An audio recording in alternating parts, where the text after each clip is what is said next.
our visiting teacher again. Venerable Ajahn Anan has come to visit us from Wat Marchan Monastery in Rayong province in Thailand for the next 2 weeks. And we'll be giving teachings. If you've seen the program up, he'll be giving teaching on different days. He's been a monk for over 30 years now, ordained with Ajahn Chah originally, and now has his own monastery. So I give you all my blessing tonight, all those of you gathered here with faith, the Sangha and lay community of Buddha Bodhivana Monastery. On this occasion that I have come here to visit you all with a group of 3 other monks from our monastery in Thailand, coming to visit this new monastery where Ajahn Kalyano is the abbot. I'm very happy to see so many people, so many monks, so many lay people coming to practice in this monastery who have faith in the Buddha, the Dhamma and the Sangha. And I'm also very impressed with the growth of this monastery in terms of the Sangha, the number of Sangha members ordained and practicing here, the number of lay people coming to visit the monastery, support it and practice, and the actual physical growth of the monastery is very inspiring to see so much accomplished in such a short space of time.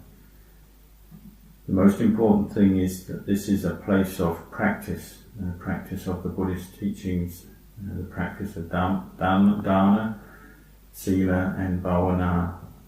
And bhavana, or mental development, mental cultivation, is the most important thing. It's the heart of the Buddhist practice.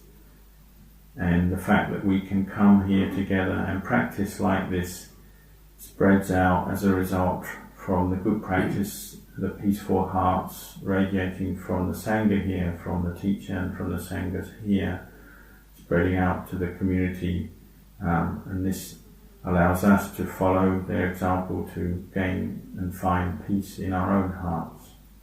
The most important thing or message of Buddhism is that we have to practice and find the way to practice in our lives, because all of us, born as human beings, we are facing dukkha, facing suffering coming up in the future. We have to face the possibility of the suffering of this body as it ages, gets old and sick, and the mental suffering that can arise in life.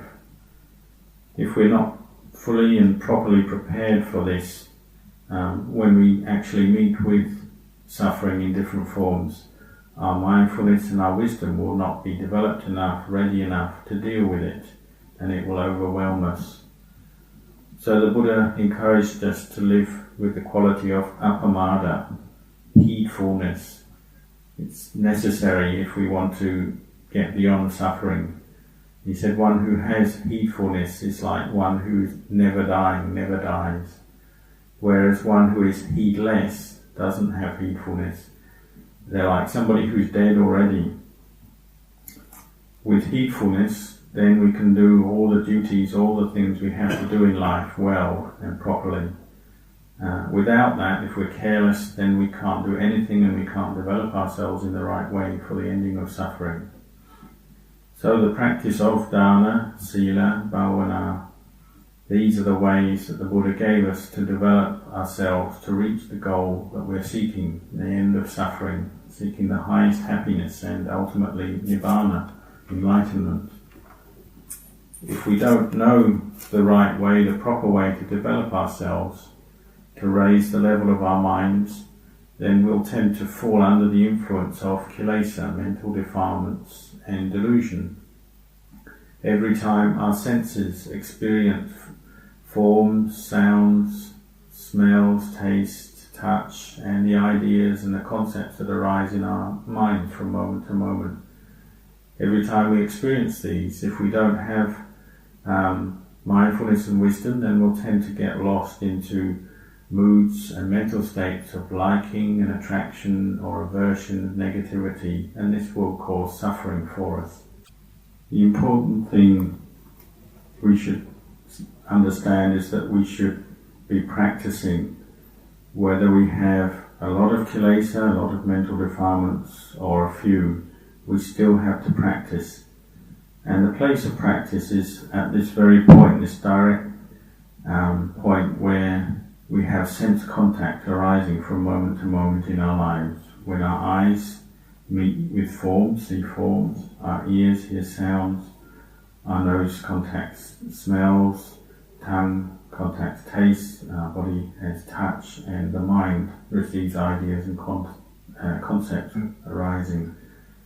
Any sense contact from the outside coming in, meeting with the inside, the mind jitta inside, will lead to reactions. If we're not mindful and we don't have wisdom, they'll lead to different reactions. Generally, we say if there's attraction arising with sense contact, it leads to a sense of sensual indulgence and seeking of the pleasure of that sense contact. And this is what the Buddha called Kama Sukhalikanu Yoga. If there's unpleasant sense contact and we're not mindful of it, it will lead to moods of aversion, negativity. That's Atta Kilamatana Yoga. Both of these reactions, these ways of mind, are not peaceful. They don't take us to peace. And when we experience them, it brings to us to suffering. And this kind of suffering is arising over and over again in our lives, right through our lives. As long as we're not practicing mindfulness, we'll get caught into attraction and aversion. It's a cyclical thing, and it's actually what we call vata samsara. It's the cycle of birth and death of consciousness, whether you're looking at that on the level of one lifetime or many lifetimes. So the Buddha had us practice the way out of this, the way to train ourselves, to develop ourselves in the right way to reach peace and happiness. He said, Jittam Dantam Sukhavanam, means the well-trained mind becomes happy. So we have to see the value of practice and the value of looking after our minds. It's very similar to a child, a young child. If a young child doesn't have its parents to look after it, because it's young and inexperienced in the world, it won't know yet what is dangerous to it. They won't know the dangers of fire, the dangers of water, and it's very easy for that child to get caught into a situation where disaster can happen. So the role of the parents is vital. It's necessary to watch over the young child, take care of it, make sure it doesn't fall into danger until it's old enough to look after itself. Our own mindfulness and wisdom is like the parents of the mind. They guard over our minds. They guard over all this sense contact that we have from day to day, moment to moment. All this sense contact where we're contacting the world from the outside coming inside. And mindfulness and wisdom will guard over the mind at the point of sense contact to avoid it falling into moods of suffering and different kinds of states of lack of peace. When we say we become deluded by the world, it means we're deluded by this sense contact coming in through the 6 sense doors, the eye, seeing forms and so on. All those objects of the senses that we experience, as long as we have mental defilements, we have delusion, ignorance, and a lack of understanding of truth, then they will stir up suffering in the mind.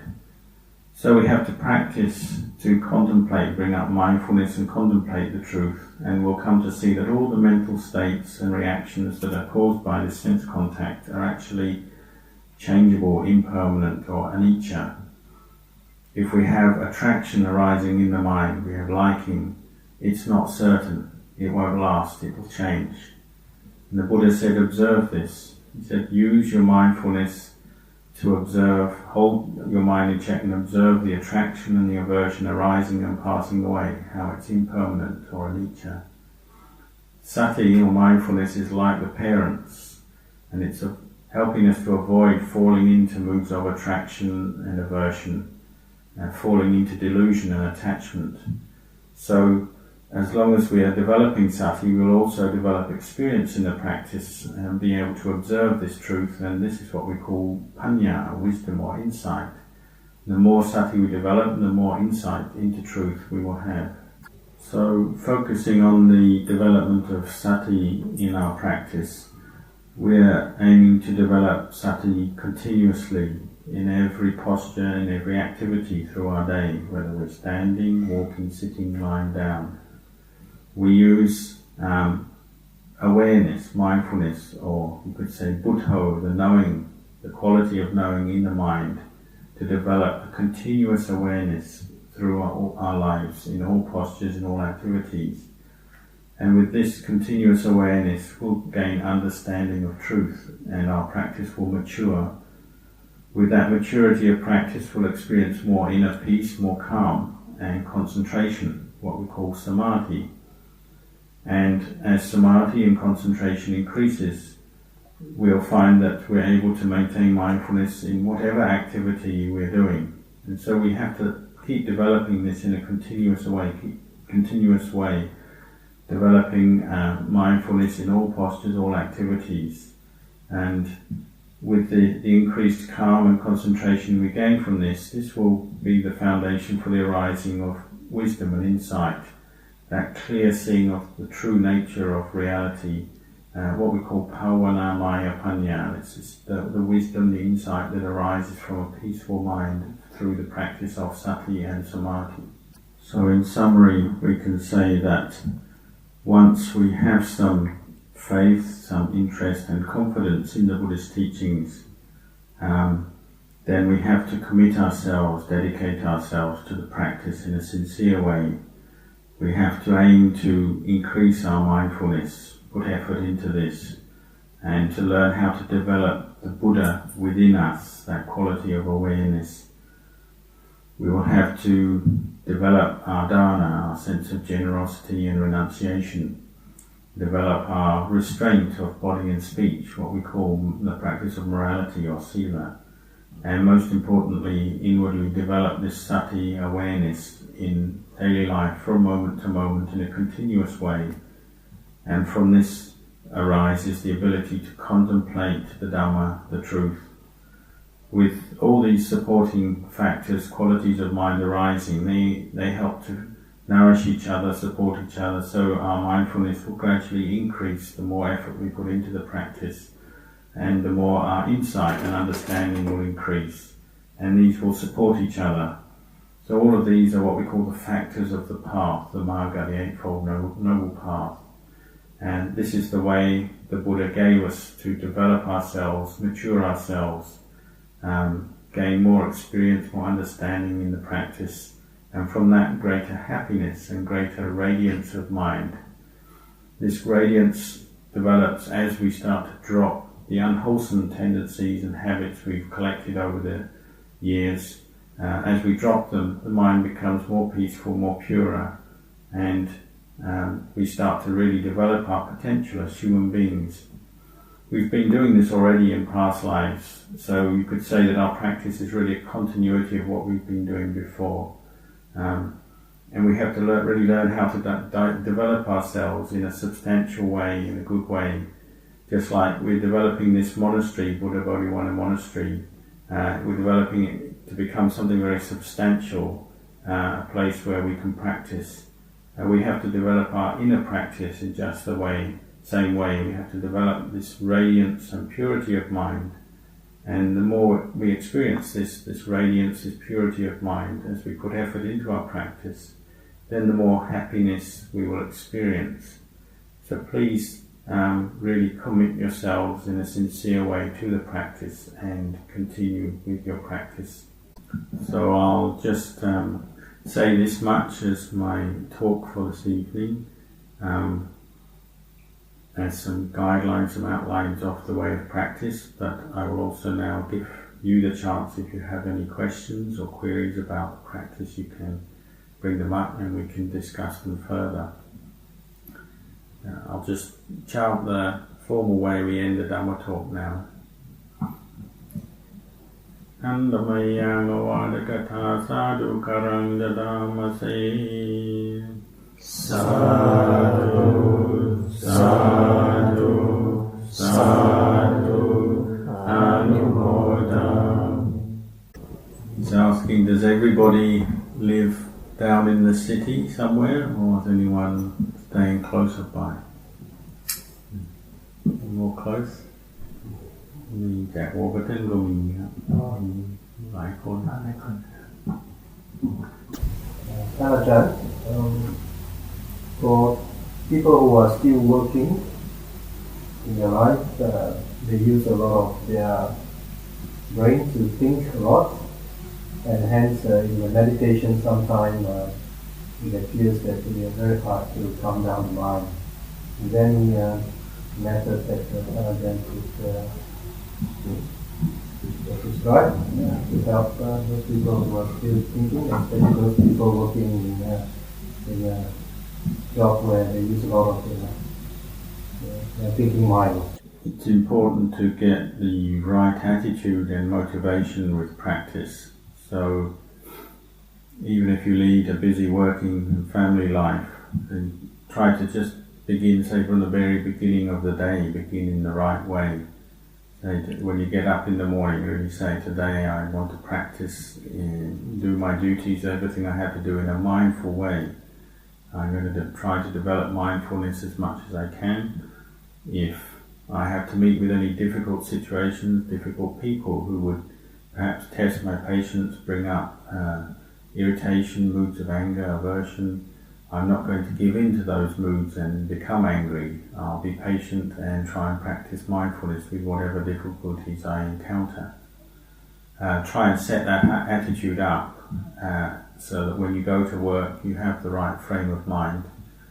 And then also be looking for times, occasions when you can practice more mindfulness in a more direct way. Say, even during your job, the time at work, say in little breaks you have in the lunch hour, at different times, you might find you can still sit down for just a few minutes, just calm yourself, bring your mind, compose your mind, bring it back to the breathing for a few moments, and then you carry on with your other duties.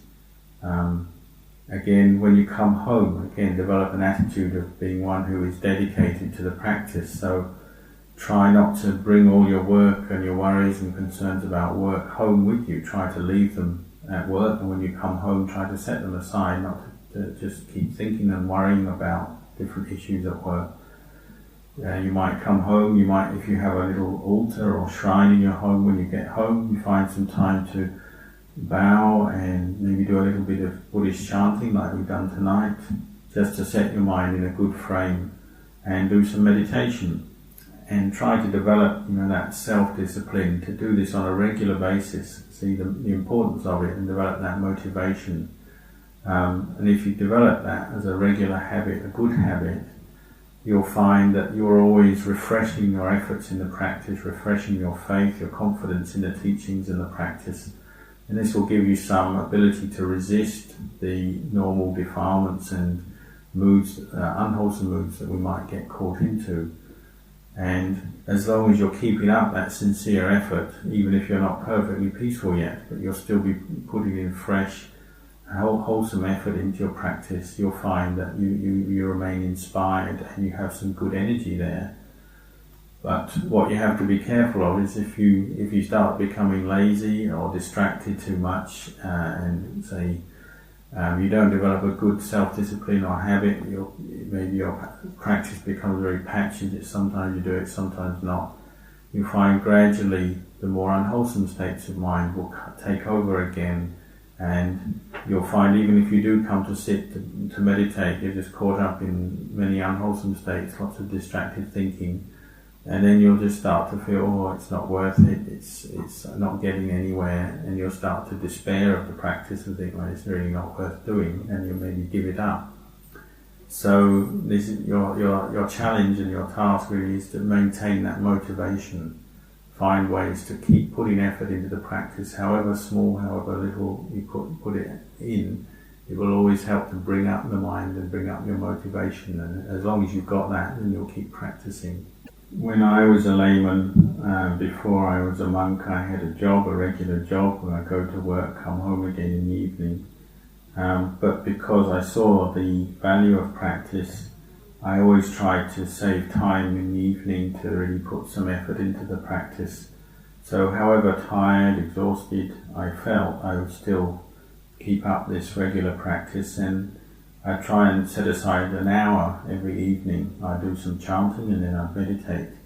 And I found that because I had that wholesome effort, even though some days I felt very tired from work, just putting the effort in, actually some days I've become peaceful and all the feelings of tiredness, exhaustion would disappear, and I felt very refreshed from my practice, and that inspired me to keep doing it. I could see, sometimes you can get beyond these things, transcend it.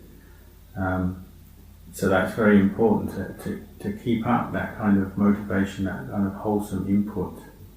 And you'll find if you do this, then little by little, your mindfulness, your wisdom and understanding in the practice will grow. And if not every night you're experiencing deep states of peace and calm, but occasionally you might, and these will help to show you, the practice is worth it, you can keep doing it. Has Ajahn seen a personal experience facing the, not experience, has Ajahn actually seen anyone facing the death moment? Do we normally try to hold the last breath?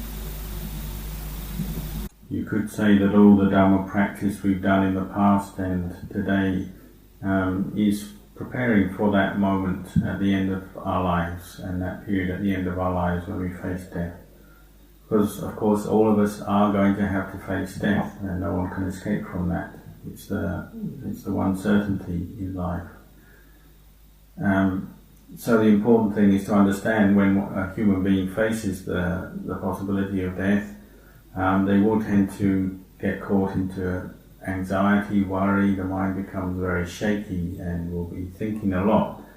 So our practice here now, I'm learning to meditate, develop mindfulness, and we're learning to deal with how to deal with that moment, how to develop a sense of inner peace, calm, mindful awareness, so that we can face that moment in a good, confident way, in a peaceful way. And you can see many examples of this from myself, knowing different monks and lay people who have practiced through their lives. They've done just this. They've developed themselves in dana, sila and meditation, as I've outlined tonight. And the result of that is that they have a lot of inner confidence, mindfulness, awareness, which they can draw on at that time when they're close to death, to keep the mind peaceful and in a wholesome state. All the fruits of all their practice through their life come together at that point, unified to provide that. And so someone who's practiced like this, dedicated themselves to practice, you can say that opens the door to sukhati, meaning a happy rebirth, a good, wholesome, pleasant rebirth. Whereas people who don't practice, then there's that great risk, that tendency that the mind will be confused, worried, suffering deeply at that time, and they won't know what to do. So this is a great motivation for us to practice. Ajahn, in Sitting Buddha, Ajahn mentioned about letting the one who knows be our teacher. Let it be the trainer of our mind. Can we elaborate on that? As I've been explaining tonight, you can say this puru, or the awareness, the one who knows, this quality we're developing inside, acts very much like the parents who are watching over the child. This one who knows is sati, is mindfulness, and it follows and guards and watches over the mind. When this sati present, then we'll know whether our mind is in an unwholesome state or a wholesome state. And we'll see the suffering that arises from the unwholesome states that we attach to and get caught into. So the more we develop our sila, our samadhi and our panya, then the stronger this inner awareness, this one who knows, will become. This ability to guard, watch over the mind, it will become more powerful, stronger, and from this our mind will develop to deeper, higher states of peace and happiness. But we also have to keep contemplating, because this awareness itself is not something to take or attach to as a self. The awareness of the one who knows, we shouldn't attach to that as a self, because that will actually turn into suffering again. It's merely a vehicle, a way of developing the mind to see truth and let go of attachment. Ajahn, with the sati, we said that we could use sati to watch for the rising of the sound. Sometimes it's like a battle between the two giants. Sometimes we win, sometimes we lose. So when you lose, sometimes there's a feeling of guilt or remorse on that we have lost the battle. Or should we have the battle, or is sati always wins over the strong always wins over the It's important to get to know the mind. So say we are aware that we're having a kind of a struggle or competition between the establishing of mindfulness and wisdom and then the kilesas, and sometimes the kilesas win out. It's important to see that if we get caught into aversion at that point, we're disappointed with ourselves, we're guilty, that this is another kilesa just arising. It's what we call dhamma, which is tendency towards aversion, or if it's aversion towards other people, still it's a kilesa, and it's important to start recognizing that. Usually as a practitioner we're developing the path. We use path factors, and sometimes the path factors come together and seem strong and they can overcome our different unwholesome tendencies. But of course sometimes the unwholesome tendencies will gather their strength to come back and seem to win out. But either way, you have to learn how to let go, don't you? If the path factors are strong and we're able to overcome the kilesas, see them, let go of them, then of course you are letting go at that point and it brings you to peace. But even at the times when you seem to fail and things go wrong and you're still caught into the kilesas, you still have to be able to let go at that point, not to get down or negative because of the failure, but just to see that it's part of the practice, that you just simply know that much. Oh, the path factors aren't strong enough at the moment. The kilesas have won over, but not to get disappointed or angry with yourself because of that, just to see, oh, this is part of the practice, and be able to let go of that sense of failure. And rather than dwell on it and get caught into despair, depression, but just see, oh, it's a sign I must try harder, I must gather up more energy and put more effort into my practice, and particularly have this vision of the long-term practice, that we're not going to be able to let go of all our defilements in 1 day or 2 days. We're going to have to develop some patience, some endurance to keep practicing and to go through the successes and the failures and just keep at it over a long time. He's asking how you feel your practice has been going. He knows you've been practicing, many of you, for many years now. You remember some of you even from the last time he was here, which was many years ago. He's asking how's it been, how's it going. You really have to rely on a lot of patience and endurance in the practice. Just have that willingness to keep doing it, keep putting effort into the practice, and sometimes you'll find you seem to be more peaceful, other times it seems the mind isn't peaceful, it's more confused, getting caught into moods of different kinds of attachment, greed, anger, delusion. But just have the willingness to keep going and keep learning from your experience. And whenever you think of the Dhamma, whenever you turn your mind to the Dhamma, you listen to Dhamma talks and read books and things, and just try and contemplate some of the teachings, and you'll find over time they do go in to your mind, they'll start to affect you in a good way. Just have the willingness, the patience to keep at it, keep practicing. Ajahn, is it generally true that the older one gets, the harder it is to practice, and hence it's better to start now rather than later? Yes, of course, as we get older, particularly the body starts to degenerate as we know, with old age we get more aches and pains.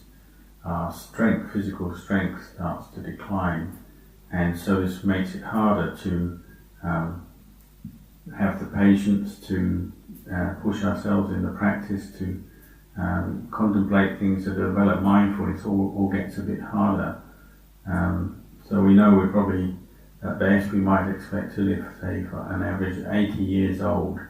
However old we are now, we've only got a certain number of years left till we reach then, but even before we reach 80, we're already going to find things much more difficult as our health starts to decline and the body degenerates. So, really try and find ways to motivate yourself, bring up the energy to practice now while you do have younger bodies, you have more strength, because it will get more harder as you grow older.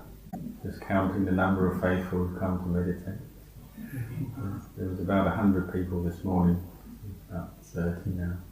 Ajahn, is there any difference by listening the Dhamma talk in the CD or listen to Dhamma personally? Is there any difference at all?